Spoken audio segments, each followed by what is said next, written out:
منافق کی علامتیں تین ہیں.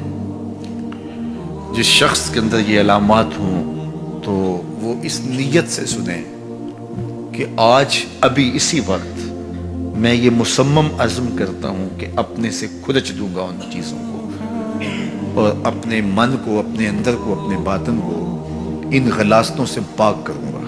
اور عملی موضوعات پہ بات کرنے کا میرا مقصود بھی یہی ہوتا ہے کہ ہماری زندگی میں، سب سے پہلے اپنی زندگی میں اور پھر میرے ملنے والوں کی زندگی کے اندر عملی طور پہ تبدیلی پیدا ہو.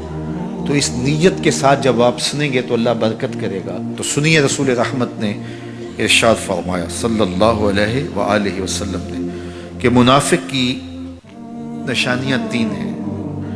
ان میں سے ایک اذا حدث کذب، جب وہ بولتا ہے تو جھوٹ بولتا ہے. یہ منافق کی علامتوں میں سے ایک علامت ہے کہ اس کی زبان جھوٹ کی عادی ہوتی ہے. زندگی میں جھوٹ سے اپنے آپ کو بچائیں، یہ زہر قاتل ہے. اندر اجاڑ دیتا ہے، آپ کا معاشرے سے اعتبار ختم کر دیتا ہے اور آپ کی رسوائی کا سبب ہے. دوسرا ارشاد فرمایا وَإِذَا وَعَدَ أَخْلَفَ، جب وہ وعدہ کرتا ہے تو وعدہ خلافی کرتا ہے.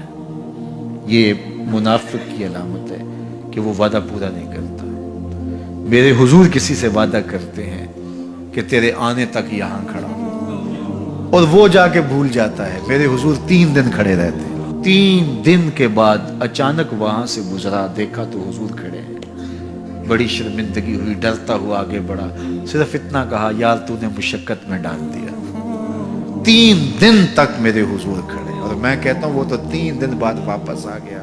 وہ نہ آتا 3 سال بھی کھڑا رہنا ہوتا، میرے حضور کھڑے رہتے کہ میں نے اس سے وعدہ کیا ہوا ہے. اور میں اور آپ دیکھیں کہ ہم کہاں کھڑے ہیں. ہم کسی سے وعدہ کریں، ہم خود وعدہ کرتے ہیں تمہیں 6 ماہ کے بعد پیسے دیں گے.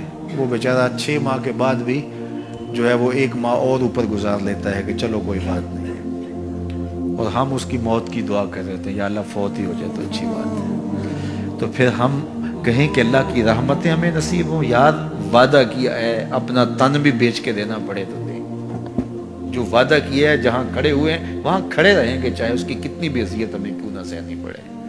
جب وعدہ کیا ہے تو پھر اس کو پورا کرو. تیسری بات میرے حضور نے ارشاد فرمائی وَإِذَا تُؤْمِنَ خَانَ، جب اس کے پاس امانت رکھی جائے تو خیانت کرے. اس کے پاس پیسے رکھے جائیں، دولت رکھی جائے، کوئی زمین اس کے نام کوئی کر دے کسی وجہ سے، کوئی اور اس کے پاس امانت رکھ دے تو وہ اس میں خیانت نہ کرے. بلکہ آپ کے پاس کوئی بات امانت رکھی جائے تو اس کو بھی جو ہے وہ لوگوں تک نشر نہ کرے. تمہارے کان میں اگر کوئی بات کرے تو وہ امانت ہے. جب وہ بات کر رہا ہو تو دائیں بائیں دیکھ رہا ہو تو پھر اس کا مطلب یہ ہے کہ وہ یہ چاہ رہا ہے کہ یہ بات کوئی اور نہ سنے. تو پھر صاحب امانت کو چاہیے کہ کوئی اور نہ سنے.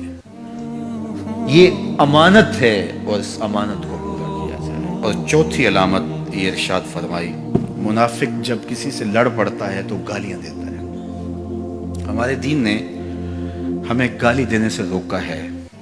اپنی زبان کی پاکیزگی اور اپنی زبان کی طہارت کا سامان کیجیے. آپ کسی بھی حالت میں ہوں، آپ کے اوپر کوئی کتنی بھی زیادتی کر رہا ہو، آپ کو کوئی تھپڑ بھی مار رہا ہو تو آپ اس کا مقابلہ ضرور کریں، لیکن آپ کی زبان گندی نہیں ہونی چاہیے. یہ غصے کے وقت ہی تو انسان کا پتہ چلتا ہے. ظفر سے آدمی نہ جانیے چاہے جتنا بھی ہو، صاحب فہم و ذکا، جسے عیش میں یاد خدا نہ رہی، جسے تیش میں خوف خدا نہ رہا. عیش کی زندگی ہو یا تیش کی زندگی، خوشی کا مرحلہ ہو یا مرحلہ غم ہو، آپ دیکھو نارمل زندگی کے اندر تو آپ معتدل ہوں گے ہی ہوں گے، لیکن جب آپ کا بیلنس خراب ہوتا ہے خوشیوں کے وفور کی وجہ سے، اس وقت پتہ چلے گا. یہ ہے انسان کا امتحان، یہ ہے انسان کی آزمائش. منافق کی علامت بتائی گئی وَإِذَا خَاصَمَ فَجَرَ، جب وہ کسی سے لڑائی کرتا ہے تو پھر گالیاں بکنا شروع کر دیتا ہے.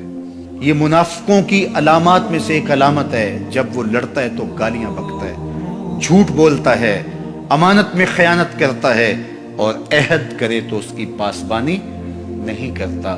اللہ ہمیں عہد کی پاسبانی کی توفیق دے.